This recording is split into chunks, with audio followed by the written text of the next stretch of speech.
2017. Dariela, introduce yourself. You got like 60 seconds. Cool. Hi, I'm Dariela Rodriguez. My parents are Dominican. I grew up in the Bronx. I do organizing work around environmental justice, food justice. And I was a history major and never heard of Palestine in my actual studies, and just felt the need to go on a delegation. And so I work with a lot of young people, and I'm here in the hood. I'm in Hunts Point right now. All right, Daria, I'm going to ask you quick questions. You got like 30 seconds, or I'm just going to speak over you and go to the next one. Let's go. Let's go. That's, And then we'll get into some details about that mhm. video that everybody's been seeing. Okay, what's the first thing you saw in Palestine that surprised you? In the airport, as soon as I got there, just the way that there's separation and the way that the airport situation is handled immediately is shocking and scary. And so I was I felt the presence of occupation the second that you're in the airport. One smell, one sound, or one taste that you'll never forget.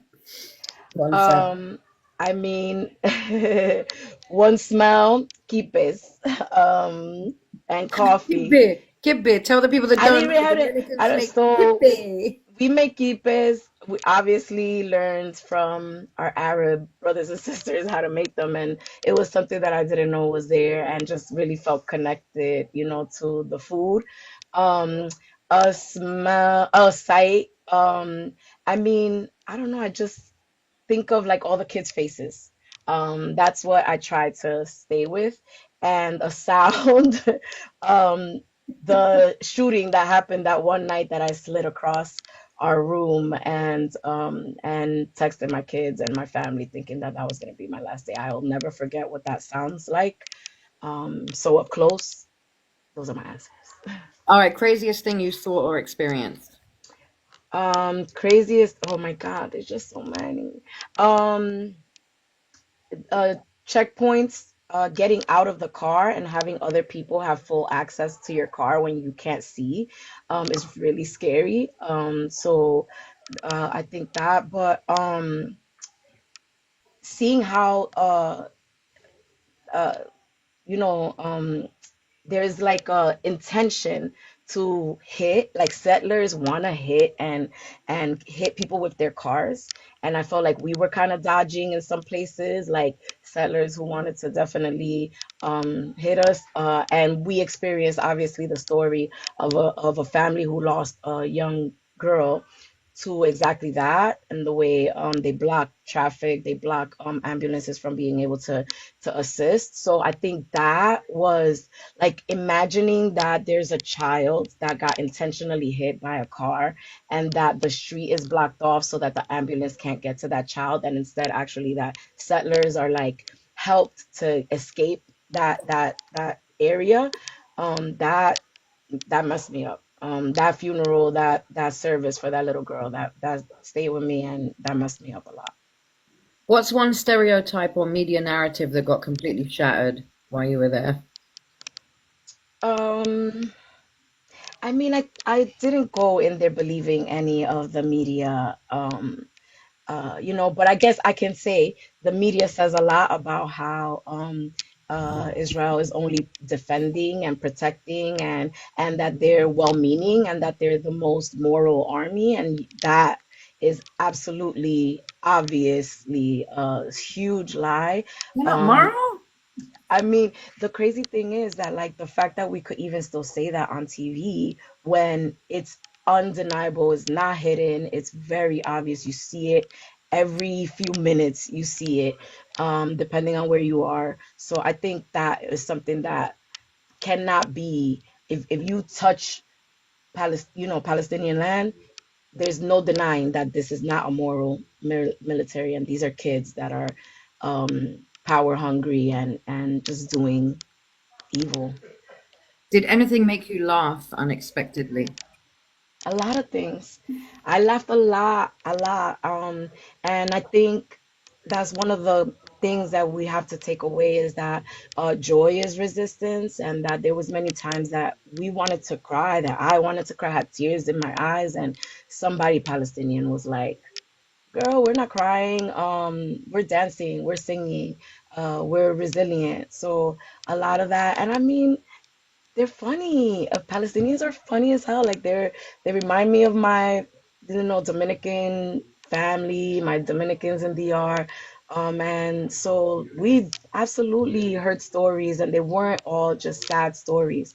There was stories celebrating joy and a beautiful culture and all that kind of stuff. So we laughed with the kids. We laughed at the community centers. I laughed a lot with a camel. Um, So we had those moments, and those moments are kind of necessary because it's just it hurts so much that I know that Palestinians themselves know, like, these people aren't accustomed to feeling this and experiencing this, and they even share a lot of their experiences through humor and through joy and through like arts and culture. So yeah, we had a lot of fun, and I mean, you got to make fun of yourself also. So there was a lot of things that we did that were learning lessons that we can laugh about now, not so much when we were still there. And there were moments that we had to laugh to get through the trauma of what was happening. Absolutely. It Absolutely. was some And serious it stuff. worked. It worked because it wasn't just us. It worked Right. because it wasn't like us coming to a place where everyone is sad and we're laughing and they're sad. Like, no, they asked us to feel the joy. They asked us, can't you feel the joy that we have? Like, and that's something that we need to learn, like, or that changed me as an organizer too, because I work, in art and culture, and we have to resist in all the different ways. And some Palestinians are simply resisting in the only way they can, which is cooking their food, feeling joy with their families, praying, or holding on to those cultures and customs like music and dance, and so that was a beautiful part of the trip. Who's one person you met that you still think about? Oh man, thank God. I think about some of the people that really were like from the hood, that were like getting us around and that saw us as their comrades, and saw us as family, people that protected us and made sure that they were watching every time we were going in and out. But I mean, the Tamimis, going to I had We have a Tamimis. Tamimi in here. Shout out to Ahmed Tamimi. Shout out. So going to that family's house, and I mean, I can't pick one person because they're like this unit that's so powerful. But seeing hearing the story from people who have been shot, whose kids have been shot, you know, damn, the father also who captured the video of the Palestinian being killed, and his family's been like, harassed and Shamsiya. tortured. So Abu so Shamsiya Hebron. I That think killed the about execution of the them all the brother. Yeah. time. I think about I mean, all the little kids, the little girl that when we went to one of the camps, and there was a little girl that she gave me another name. She held my hand the whole time. Do you remember when we were doing the Black Lives Matter mural? Hmm. There was a little girl there that she, like, just, I don't know, we didn't say words to each other, but she held my hand and she stayed right with me the whole time, and it felt like it was my little niece, or so those people stand with me, stay with me. What did you feel when you left? Responsibility, like, honestly, I wanted to stay. I wanted to go back. I was like, when can I be here again? How can I be of service? There's like this helpless uselessness that you have to fight through. Um, And so I was fighting through that, right? Like feeling like I can't, there's nothing I can do, because there was something very clear that was asked of me specifically as a Latina, as somebody in the Bronx, as an educator, as an organizer. And that was like, go back home and tell this story. And so I just felt like I was on a mission to tell this story. And I felt the weight of that responsibility. Um, but not in a bad way. It felt like that was what I use to defeat the feeling of uselessness, the feeling that I actually can't help anybody that I just met. I actually was like, damn, they're asking me to do something that I absolutely can do, and I haven't stopped doing that since I got back. If you had one story from your trip that captures what it's like to be there, what would it be? So, we took different trips to different places. And I'm like blanking on all the names right now, but what's the name of the place where there's like the oldest market where there's more military than there is still Hebron, Palestine? Khalil.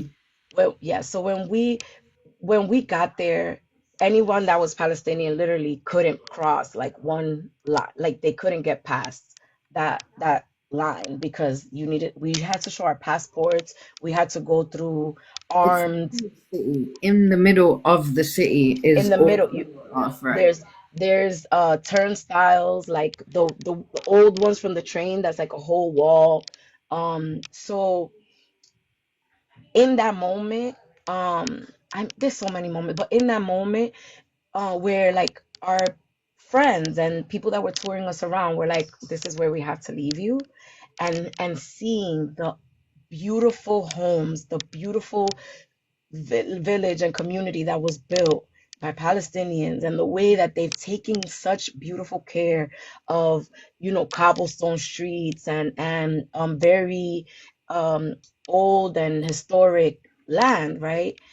And that on top of that, you just see settlers throwing garbage, throwing literal like bodily fluids and at children, throwing rocks, throwing like that image, like I it just how is it that people that claim that this is land that has been given to them by God, but this is how you treat the land. So forget about the people, even ignoring that whole piece. Even the way they treat the land that they claim to be their home shows us that they don't feel the same way and they don't have the connection to the land that Palestinians have. And there's certain places you go that all of that stuff comes together. Like the beautiful market, plus people not being able to cross a street, plus armed 18-year-olds, gun happy, pointing guns at you, plus like seeing them harassing young children in the street, and intentionally making people afraid on purpose. They're inciting fear on the street with humongous rifles and guns, and so I think there's certain places that you go that you see all of it together, and that was one of those. Hebron was one of those places. Wasn't that the place where there was like six of these little boys, what they call Israeli soldiers, Yes, that were chasing a mentally disabled or yes, challenged young man through the streets yeah, with their guns when he came to us crying? yeah, We got a absolutely. video I of maybe I don't know if he had like down or if he was obviously maybe visibly 15, 16, challenged. but not really verbal, not really getting from point A to point B, walking home. And it was actually another little kid that saw what was happening. I think that went to try to get his ID from his home or something because they they surround a child. They can snatch a child off the street. They point their guns. Some of us tried to intervene a little, and they point their guns at us too. And so imagine like as a mother, as a mother of now my kids are 18 and 20, but as a mother at that time, I was like, I don't, what does that feel like as a parent, as a teacher, as a grandparent, as a community member, to know that your women and children are being intentionally targeted because they are vulnerable, and that's a tool that the IOF uses to be able to scare people to have to leave. And so when people are like seeing people flee, is because it is the absolute last resort. It is something that is like we absolutely cannot stay here any longer. And that seems to be the only way that Palestinians leave. But in Hebron, we saw all of that stuff, like in our face on the street. It was really bad. Thank And then you. obviously Jerusalem, African quarters. Yeah, I was trying to get Halle Jeddah in here, but I don't know if you know how to click You on the could map. see you could see how anti-black and how racist Israel is if you just see one little bit of a brown person in front of an Israeli soldier, you'll know because they only have one word, and that word is equivalent to the N word, and that's the only word that they have for Black people. And so you see the anti-Blackness and the racism in the Bedouin quarters where we went also. There's a lot of places that it's all the airports, you know. Um, before we get into like the closeout questions, I wanted to elaborate a little bit on the Conan O'Brien show. So when you were there, we bumped into Conan O'Brien. You remember when we were up the street, they were like, Conan's coming. And we were like, not interested. We were going to do workshops with the kids in Bethlehem, in Dehisha refugee camp. So we Yeah, were walking back to the cars, and I guess the ancestors and everybody wanted him to bump into us. bleep. They So delivered of him. course, we did what we did, and we ran up on Well, him. Nancy, that's crazy. That just came up on my For You page yesterday. Oh, so So That that was video. Tariella, right? Yeah, So yeah. if you, so hi. people It's can crazy you go. mentioned that. Shalom. How's it? Yeah, Habibi. so that day we left to go do workshops, which is what we did almost every day at community centers. But we were passing the wall, and we wanted to actually get out of the car and go to the wall. But the morning before, or the day before, we had also come from, I think it was the day before, that we had gone to the funeral service of this little girl. So we had like the papers and her pictures. We had them in the car. So part of what we wanted to do was to just show, look, we just came from this funeral service, because it was so like tangible, like we were there. We met the family. This family had 10 kids, and can't even live in the house that they have, because people like Jerry Seinfeld like to go and play IOF in on real Weekend Palestinian Warrior. land. So, so when we got to the wall, there was people that were working in a hotel across the street, Palestinians that were like, something's happening, but it's because there was like IOF soldiers were already kind of coming to be There's on. the part where he says to me, he was like, I'm going, I was like, he's like, what can I do? I say, you need to go to a camp and meet with families. And he said, I'm going to a camp. And I was like, with the IDF? And he's like, not with the IDF. He Not got with mad. the idea. You He should Yeah, have got dragged like them. You offended. should but have he, dragged them So to he a camp. went. but it's He because he went. there's, in Bethlehem, in the middle of the city, unless they're attacking something, they're not there. So they were all over the rooftops, snipers. So I Yeah. was looking at them and I'm like, you going with the IDF, bro? So Like, that's it. We were walking back to the car already because we were gonna leave to the cars, and right as we were already like getting in, I think we were in the car, like we saw that the production team pulled up, and they were taking pictures and filming in front of the wall we were as walking well. to the car and we walked right Yeah, up on him. You know what I'm saying? yeah, I want people to do this because we don't have the time. This is a yeah, 30-minute program. I sound like yes. him now. But it's a 30-minute program. But I do want to tell you about the different videos that are available if you want to watch Yeah. the whole thing or if you want to see what they made him do before that video came out on live TV. So, number one is you could watch the entire 24 minutes of our whole crew talking to Conan O'Brien, where we made him say Palestine multiple times and checked him on a lot of BS. You just type into Google Team Coco activists West Bank, and the whole 20 minutes will come up. All right. The second part of that, there was a Palestinian media team that was watching us as we approached him, right? They filmed the whole thing, but then they followed him to Aida refugee camp. So they did an interview with him in the camp as well. So if you go to YouTube and put PAL Media, PAL Media, Conan O'Brien, West Bank, that interview will come up where you see him looking like he's going to cry, saying, Hmm. those activists from the US, they think I have power, but I'm just a comedian on a TV station. And then he said, I go to places and I look for comedy, but there's nothing funny here. And it's Hmm. sad what the people here are enduring and what the kids are enduring. Yeah. So you get to see that side of Conan. I'm not making excuses for him because he No, hasn't. but no, he's No, no. limited though. He's limited, I Nancy. He But can't. I don't You know. care. There's a lot of absolutely. people that are limited at this point. Yeah, People. Yeah. yeah. So That was what's the more point of important to us your talking. job or saving lives? Hmm. And then just my last point is there's two videos on YouTube of the actual part that he showed on his show. There is the first one. that is the one that went out on TBS. So if you were watching Coco in Israel, then you'll see the clip. If you just put Conan O'Brien West Bank, it shows the part in the West Bank, right? It was like 6 minutes. Right. And if you watch that, he's standing by the wall, and as like after a few seconds, it cuts to a B-roll of an aerial view, bird's eye view of the wall, and you hear him dubbed saying, "This wall, according to Israeli defense, has brought down the number of Israeli deaths, blah, blah, blah, blah." If you type into YouTube Conan O'Brien West Bank sneak peek, then the video that he was originally trying to show comes up, and you can watch that. And what it was on his show the week before, he said, "Hey, next week I go to Israel and I go to the West Bank. Here's a sneak peek at my time in the West Bank." It comes up with the same video of him in front of the wall, and he says in front of the wall, "I'm standing on this side of the wall, which represents oppression, apartheid, and occupation." Okay.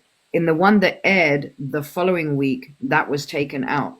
In fact, there was video of him with the father of a young Mm-hmm. teenage kid who was unalived by the IOF. Um, I was going to say Israeli. The fingers are right; they're ready. You know what I mean?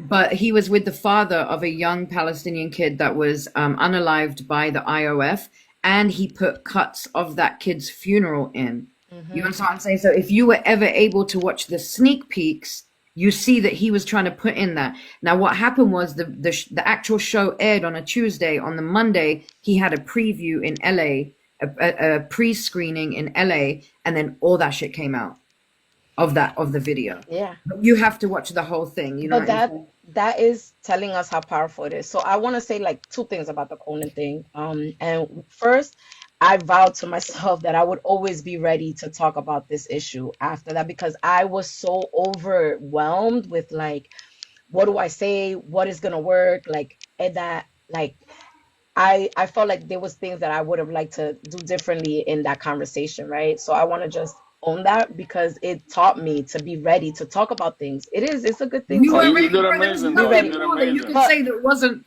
You were like, there's nothing more perfect. In No, you 2017, did you stood amazing, in I front think. of him and told him, when you finally want to do some shit about what's, the worst thing that you could imagine is happening, it's going to be too late. so What more could you so say? so and Palestinians don't believe in too late. We're there's so what I was trying to say really is that like now we're paying attention. Now we're seeing the escalation. Now we're like, shit, this is really bad. We have to do something about this, right? So like we there was such a pressure to get activated at that time that like would have maybe prevented some of this, and it's very frustrating, right? But my thing to him was, you have this platform. There's so many people. We all know people that have never had this conversation, that really do not know what's going on. And so any opportunity that we have to be able to share, any plant a seed. I was telling him, you don't have to say the whole story. Since he's like, this is only a 30-minute show. We don't need a whole history lesson, but you have to plant that seed because we have to let people wonder and question and have access to the information of what's really happening. And I guess the last thing about that, so I wasn't saying anything that was like required that much intelligence. It was just obvious that this is what's been going on. This is not an October 7th thing. This is a 1948 thing. And then the best part of that conversation was that we did have a Palestinian with us. And when he asked us, what are the solutions, right? What do you think is the solution? That man was able to speak for himself and say the only solution is for us to be free. All of us, we need our land, we need to be free. That is the solution. And so we don't want to speak for Palestinians, especially as a Latina that is not, that's in the Bronx, but we have a message that Palestinians have given us and asked us as family to carry on. And that's what I felt at with that conversation with Conan. Like, shit, I know how many people, like millions of people are you have access to. So how can we get this to millions of people? No, I appreciate that, babe. And I urge people to watch the full 24 minutes on his website. You can also find it on YouTube, but watch it on his website because there is a point where I said to him, "What would you do to protect your children?" I asked him if he Mm-hmm. had kids, and he got real defensive. You know what I'm Mm-hmm. saying? And I was like, "What would you do? Would you do anything in your power to protect your children if someone was coming to your house?" You know what I'm saying? So you can just see his body language, his face. You know what I'm saying? So do watch that. I have a couple more questions before we close out. Mm-hmm. One word to describe Palestine. Um, damn, man. Resilient. What do you want people to unlearn about Palestine? One thing. I know there's a lot, but just one. Unlearn. All the like terrorists that kill their own all that terrorist baby killer Stop bullshit. putting your Like, hand up. please, that's it. Let's let that go, please. What's something that anyone can do today to support Palestinians? Get some information from a really good source, specifically from Palestinians and people that are doing the work like Eyewitness Palestine is, and see what you can learn, what touches your heart, and talk about that with people that you know, and learn with other people that you know. Thank you so much for being with us. Where can people find you or follow you? Because you're I off mean, Instagram. They were I know getting tagger. We're like, we would, dirt, if we could. I'm gonna have to come back to Instagram, you guys. But I'm here on TikTok, and I love to talk about this. There's so much to share. And there's other work that's very much connected. We've talked about reproductive justice and Palestine. We've talked about environmental justice and Palestine. We've talked about all those things, all those connections. And so I look forward to a free Palestine because Palestine will be free. And I would love to talk about this. So hit me up. I appreciate you, sis. I love you. I miss you. Just a couple things real quick. If anybody is interested in following Eyewitness Palestine on Instagram, please do. You can also sign up for our newsletter and all of our online programming. We do a lot of webinars, virtual programming. We had one earlier today that took us to Lifta, an ethnically cleansed village just outside of Jerusalem. And folks from Lifta join us, whatever area we're in, join us from that area. So you can sign up for our newsletter on eyewitnesspalestine.org. That's eyewitnesspalestine.org. And if you're interested in coming on a delegation, go on the website. You can fill out an interest form. Please pardon our appearance on the website. We're about to relaunch it, under new Y'all management. are doing important work. Y'all are doing important work. Yeah, I mean, it's just, we keep evolving with the times and what's needed. So, yeah, there's only a couple pages, but the important ones are up there. I want to just really quickly acknowledge as well, my brother Air is in here. Aaron, he is currently on one of the flotillas going to Gaza. So big shout out to you, bro. I want to ask you just real quick, do you have like 2 seconds to speak if you got enough service? I know you all have been droned a couple times. I have a couple other friends on some other of the other boats that are heading that way. Are you able He, to unmute? Are he you there? said in the chat it says I I don't probably know. won't be as Can you hear oh me? there he goes. We can hear you. Oh, you can. Oh, We're a little right. over time. Can you give us like a 1 minute update, like where you're at? Have there been Crete, attacks close to Crete, you? at Crete in Greece, and not yet tonight, but probably anticipating the same thing as last night. Hopefully not, but most likely to be. So, um, but everyone's more prepared because of last night. So people have taken the necessary risks to make sure that everyone is energized because we know that they would want to tire us out after last night. So at least we're more healthy and ready, if that makes any sense. Should the same thing continue. But yeah, I just wanted to. I know I say this a lot, but I just wanted to thank you for always pointing me in the right direction. And Dee, I don't know Dee, but I was listening to most of it, so I followed you. And I remember when you did that interview with Roman, I didn't know all the ins and outs behind it, but I remember when you did that. Yeah. Anyway, I don't really have much to say, but yeah, alhamdulillah, we're fine. Like there was no injuries from what I understand. There was, yeah, it was just typical. I don't want to say typical. it was psychological warfare, obviously, and it's not stopping or slowing us down. They tried to slow us down when I was in Tunisia, but eventually we all set sail. So um, yeah, there's no turning back until we've Mhm. broken the siege, at least, Mhm. and delivered the aid, what little of it we have, at least. Yeah, love you, big sis. We love you. I love you, Love Habibi. you. Allah yahmiko. God protect you all. And, I'm following. So anything you need, you can, hit me up, send me videos, whatever you want. You want us to go live in the middle of the night, whatever it is you need. We're here. So Allah yahmiko. Inshallah khair. Inshallah tusalu Ghazi. احنا وراكم. If you get Still there. working on my Arabia, but yeah, jazakallah Me khair. too. Thank you very much. We I love you, Gaza. Gaza, we're on the way. We're not turning our backs. I love the sound of the water. You hear the waves that are hitting. I'm like, oh, I love it.